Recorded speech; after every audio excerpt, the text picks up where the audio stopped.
Today's date, the 30th of April, 2024. It's approximately 4:40 Eastern Standard Time. I'm with my dear friend, Faye Proctor, the fiancée of my deceased and beloved business law professor of 1983, Dr. Albert Carter of the University of the District of Columbia, College of Business and Public Management, who left us about, 2 years ago, Dr. Faye? Yes, 2 years ago. Indeed. Faye, give us your full name. Tell us where you were born and when you were born. My name is Faye Ann Proctor. I was born July 12th, 1951 in Cheverly, Maryland. Outstanding. And who's your father? Harry R. Proctor. And who's your mother? Doris Pauline Hawkins Proctor. And how many brothers and sisters did you have? Four sisters. No brothers? No brothers. What were their names? Shirley Hargrove, Gloria Johnson, Dolores Nathan, and Janice Taylor. What was it like growing up in Prince George's County, which was a time really of racial segregation? Very segregated. I was in a segregated neighborhood. I went to segregated schools until I was in the 10th grade. I went to all black schools, elementary school, junior high school. What was the name of your elementary school? Brooks Road Elementary School. And how do you rate the quality of the education you got there? Great. Excellent. From there, I went to Mary McLeod Bethune Junior High School for the 7th and 8th grade. The 9th grade, busing came into play, and I was bused to an all-white school, Francis Scott Key Junior High, Where was that located? in District Heights, Maryland. Okay. And from there, I went to Central High School, which was integrated as well. When I first started in the 10th grade, it was about 40% black, and when I graduated, it was 90% black. Amazing. You said to me that you grew up in very modest circumstances. You said you had there were five girls, Yes. and a mother and father in a 5-bedroom mansion. Don't I wish? 2 bedrooms, one for the girls and one for my parents. Yes, indeed. What did your father do? He was a chauffeur. He was, and later on, he ended being a brick mason. Outstanding. And what about your mom? What did she do? She was a homemaker. Homemaker. What were the highlights of the year for you in those days? What were the main activities you do for fun?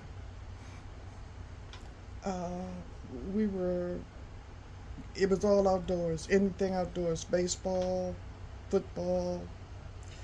We just loved being outside, free, run. Talking about baseball, when your beloved fiancé passed away, you gave me this as a gift. Can you tell us what this is? My father used to play for the Negro League, a team in Upper Marlboro, Maryland, and the name escapes me, but that's where this ball came from. It's one of the Negro League balls. Baseball, yes. And you're saying before the National Baseball League, there was a Negro League because there was segregation in baseball. Yes. Yes. So white folks had their baseball, black folks had their baseball. Exactly. Did you go look at baseball? I had no choice. Every Sunday, it was just like what we did. We packed the car, we would go watch my father play baseball. He would play teams from Pittsburgh, I think it was Graves, Homestead Grays, and I remember that name. And there weren't a lot of teams, but yeah, we used to go watch them every Sunday. And where was the ball field located? Do you know, it was in Bowie. It's this place, a restaurant there called Rips. Okay. It was a ball field behind that restaurant. I see. They used to play there. Amazing. And was when you went to the game, was it all black? Yes. No whites? No. How did white people treat you in the street when they met you? To tell you the truth, Mr. Christian, I didn't come into contact with white folk that way until I was about 16. And you're born right here in the United States of America? Yes. Yes. When I got to high school, that's when I came in contact with white folk. And was there Prince George's County Police moving around at that time? I don't remember that. You never had contact with the police? No. But I know that it was a very prejudiced. Looking back, I can see the prejudice. I didn't, coming from where I came from and going to an all-white school, I didn't know anything about the differences that it would be Yeah. until I got there, and there were differences. I mean, it was just blatant. Did you have a school bus? No, we had to walk. We had to walk to school because we were pretty close. In junior high school, we walked, but we did have a bus in high school, I see. and everybody on the bus was black because we were being bused to another neighborhood. I see. So that was after the famous case Brown versus Board of Education, which integrated schools in the United States. Yes. Let me ask you this. Do you have any favorite teachers you remember? I had a favorite teacher in junior high school. Her name was Ms. Irma Green. What did she teach you? Math. Outstanding. Were you good at math? I was an excellent math student. Okay. And what about Sundays? Would you guys go to things like cinema or movies, matinee? We went to church. Okay. What church did you attend? We went to First Baptist Church of Highland Park. Okay. How long would you stay at church? Pretty much all day until about 4 in the evening. So where would you eat then? At Lunch. church. So they served church. They served lunch at church. We didn't do lunch at church. We had services. Services started at 11 to 1, and after 1 we ate. What did you eat? We ate chicken and potato salad and greens. You know, the people, they had cooks in the kitchen at the churches. So the church had its own kitchen. Yes. So it was normal and customary in our community for folks to eat at church. Yes. How do you think that helped keep the community together? It did. I mean, if you didn't see anybody during the week, we knew we were going to see them Sunday at church. Amazing. You know, And then when you got home, it was time to rest for the next day. it was time to rest, to get your stuff ready for the week and school and things of that nature. Yeah. Did you ever go down to Washington, D.C. to the museums? On school trips, my parents didn't take me, or I didn't go myself, but I did manage to get downtown to see. Who was the first U.S. president that you remember? Did I remember? Did I vote for, or did I? No, run? that you remember as a child. Well, of course, I'm George Washington. Well, no. Not George Washington had died by the time you were a child. I mean, as far as you recall growing up in Prince George's County, who was the first president? Was it Kennedy. Or Kennedy? You didn't remember Eisenhower that much. I remember the name. My mother was an Eisenhower person, but I remember Kennedy. What did you think of him? Kennedy? I thought he was a great man. I just thought he was great. Yes. That's when I was getting into races and race relations, and I just kind of thought he was I knew he was a white man, but I didn't think he was like your typical white man, I would say. You didn't think he was prejudiced?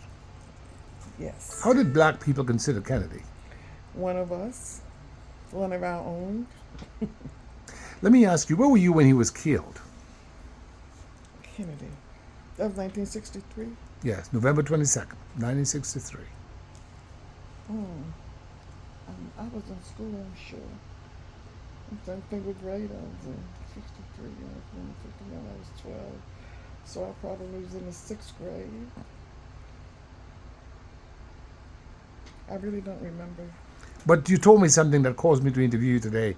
When you were leaving, you came to get some business done. When you were leaving, you said to me, Gabe, I was on the march in Washington with Dr. King. Yeah. Tell me how you ended up in D.C. with Dr. King. My mother, you would have thought that it was her wedding day. She was so excited about Martin Luther King coming to D.C. Mind you, she knew about Martin Luther King and what he was doing, the marches and the protests and all. I didn't, not so much. But she was excited and she was determined that I was going to go to this march with her. How old were you? I was 12. Okay. Me and my girlfriend, her name was Cassandra Tucker. She's deceased now. Anyway, that was my best girlfriend. My mother got us, we got our basket and our coolers and our blankets and pillows, and we went to the march on Washington. My father drove us as far as he could, and I remember walking to what I thought would have been to the end of the earth. And How many people were down there? there were people. It was just so many people. Millions of people. Millions of people. I mean, just, but it was all races of people. I'd never seen so many different colors of people in my life, you know. And it was just so exciting to see so many people. I was so excited about my surroundings, I barely listened to the speech. So you can't remember Dr. King coming on? I remember when he came on, and it seemed like a hush just came over. You know, it was bustling, and everybody was talking. You know, you could hear people talking and laughing. But when they introduced him, as soon as he said King, it just kind of like a hush just came over the whole, all those people. It was just, you could hear a pin drop. And that's when he gave his famous "I Have a Dream" speech. Yes. Yes. Yes. At that time, you didn't know how famous that was going to be, did you? Had no idea. I just knew I was tired and hot. And I It was- wanted to it- go home. And you said your mother had a cooler? Yeah, we had a big old cooler, and we had blankets and pillows, and it was hot, and it was just, What did you have in that cooler? we had water, we had sandwiches. Of course, you know, we had sandwiches and What kind of sandwiches? chicken. Was that the popular sandwich at the time? We had fried chicken. Okay. Yeah.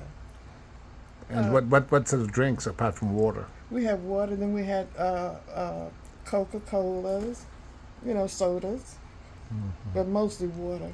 Mostly. Did you have any cake in there? Oh, yeah, homemade chocolate cake. Nice. Yeah. Yes, indeed. Potato salad. Okay. Yeah, she was up all night cooking. Amazing. Yeah, she was. And did you share your food with people out there? We did. We did. It was a big picnic, like I told you. It was a big picnic. Amazing. And of course, sadly, a few years later, Dr. King got assassinated in April 1968. Do you remember that? I remember that. Where were you at that time? Now, I do remember I was in high school. That's when we walked out of school and tried to start a little protest in the street. It Yes. didn't get very far. What happened? The police came out? Oh, yeah, the police were there. Yes, indeed. But of course, in D.C. there was rioting. Yeah, they were burning D.C. D.C. had it bad, kind of like Watts. Yes, You yes. know. At that time, what they were burning, businesses in D.C. were black. You know, it was black. Whatever they was burning down was really their own, our own Yes, at the yes. time. Yeah. And then after the rebuild, whites moved down. I see. When it was after the riots, and they finally would rebuild. And now it's then it went through a phase. Once again, when it's Chocolate City, and now it's back to Being white again. yeah. Let me ask you, what are the changes you've seen in your lifetime here in the D.C. metro area? Good and bad. I'll start with the bad. The bad is I don't think that black people really have been on a level playing field. I don't think the playing field was ever level for blacks here as far as jobs and health care and things that matter. It's just we've always been second-class citizens. And the good is so many people of color have made strides to Despite bring that, about change. despite that, they've done a lot of things to make strides, as you say. Yeah. Where did you go after high school? I went to the University of Maryland for 1 year. And the reason why I went 1 year, I had to go to Virginia Beach to help my sister. My sister moved to Virginia Beach. She married a guy that was playing professional basketball for the Virginia Squires at the time. I don't know if anybody's ever heard of him, but he played professional basketball for the Virginia Squires. She had 2 kids. My mother wanted me to go help her, so I did that.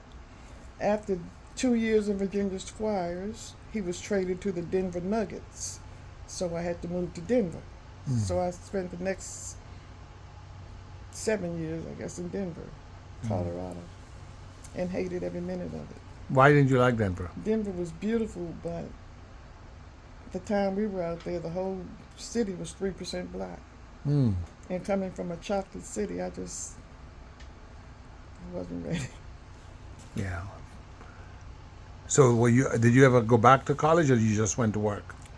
I went back to several colleges, but I never got the degree. Okay. And when did you meet? Did you work in the federal government or state government, or I was working for the federal government, Department of Justice. how long did you work with them? 20 years and 1 day. Amazing. Is that where you met Al Carter? Yes. And who was Al Carter? Dr. Albert Lee Carter Jr. He was professor of law and an administrative law judge with the Department of, what was it? Department of, Wait, I mean, he was with the Department of Justice and he was also with D.C. government as well. And he also worked at DMV, DMV, that's right. Department of Motor Vehicles. Right. Yes, yes. But before that, he worked at the University of D.C. Yes. Did you know him then? When I met him, his job was just coming to an end at UDC. Yes. Was there a certain person that he met at the University of D.C.? What'd you say? Was there a certain person that he met there that you know? Me? Yeah. Me? You talking about me? Well, were you at UDC as well? No, I was at the U.S. Attorney's office. I see. And one of his students was interning for me 1 year, I see. and she kept talking about her professor that she wanted me to meet. Because he was fantastic. He was fantastic. Do you think I'm biased? Of course you are. Why do you think I'm biased?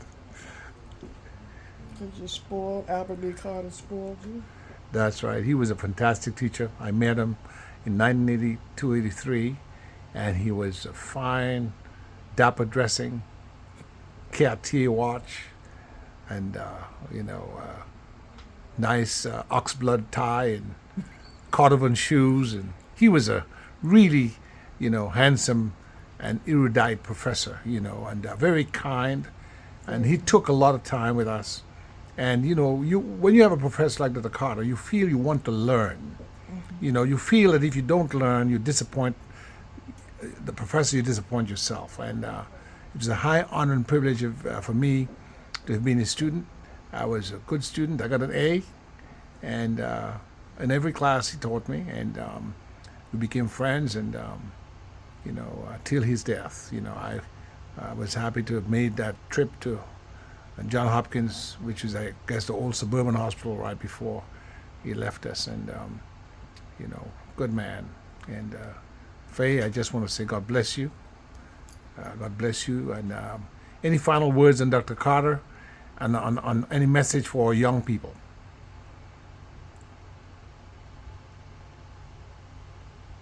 I want young people. There's so much out here you can do. There's so much at your fingertips. All you got to do is just act like you want it. Put the guns down, pick up a book, and keep it moving. That's right. And, sometimes people worry about prejudice, but it never kept back Dr. Carter. It never kept you back. We should just keep on moving, right? Right.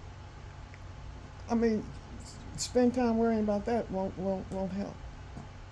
That's a powerful piece of wisdom. Spending time worrying about that won't help.